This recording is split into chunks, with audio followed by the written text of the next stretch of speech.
Hello बच्चों, चलिए प्रश्न को पढ़ते हैं। भित्ति दाब तथा स्फीति दाब को चित्र द्वारा स्पष्ट कीजिए। इस प्रश्न में हमें भित्ति दाब तथा स्फीति दाब को जो है चित्र द्वारा स्पष्ट करना है। तो आइए इस प्रश्न का जो है हल देखते हैं। सबसे पहले जो है हम बात करेंगे इस प्रश्न में मुख्य अवधारणा की। मुख्य अवधारणा जो है इस प्रश्न में हमारे सबसे पहले हम देखेंगे कि भित्ति दाब क्या होता है। भित्ति दाब जो है क्या होता है, उसके बाद हम देखेंगे कि स्फीति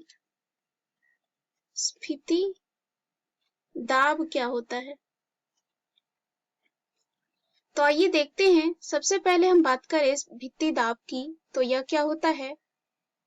भित्ति दाब इस तरह का दाब होता है। यह जो है क्या होता है, कोशिका भित्ति जो होती है, कोशिका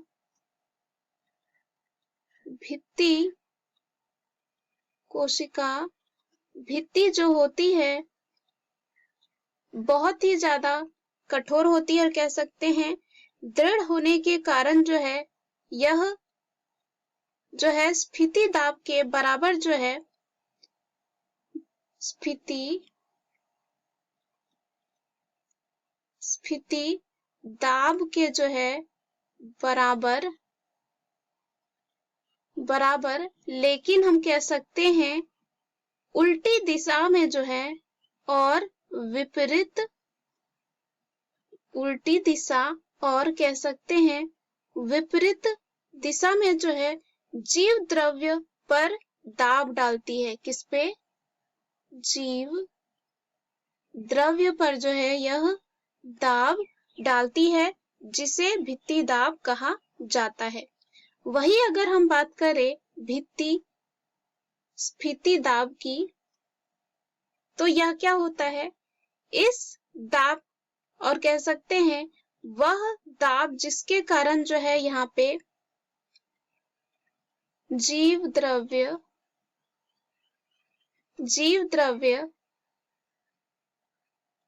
कोशिका के और कोशिका भित्ति के ऊपर जो है कोशिका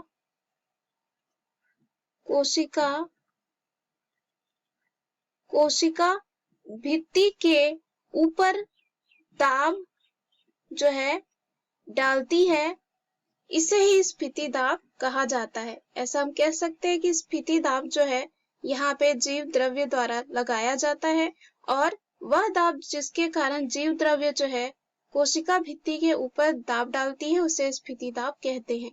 चलिए इसको हम जो है चित्र द्वारा समझते हैं। तो यहाँ पर जो है हम इसको देखेंगे कि स्फीति दाब और भित्ति दाब किस तरह जो है होता है। तो यहाँ पे इस चित्र में अगर हम बात करें तो जीव द्रव्य द्वारा जो होता है वो होता है स्फीति दाब, और यहाँ पे इस दिशा में जो है लगाया जाता है, इसे कहा जाता है यहाँ पे स्फीति दाब।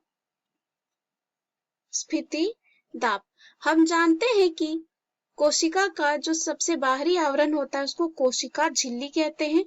तो ये जो है हमारा क्या हो जाएगा, यहाँ पे कोशिका झिल्ली। और अगर हम बात करें पादप कोशिका में जो है कोशिका झिल्ली के बाहर पाया जाता है कोशिका भित्ति। तो ये जो है हो जाएगा यहाँ पे कोशिका भित्ति हो जाएगा, कोशिका भित्ति।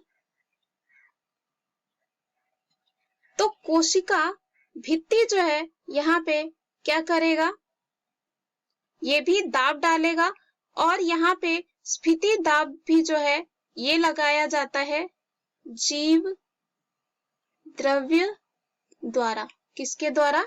जीव द्रव्य द्वारा।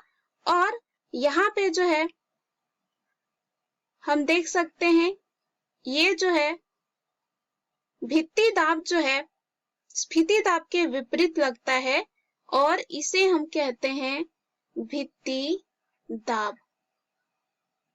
इसे कहते हैं हम भित्ति दाब।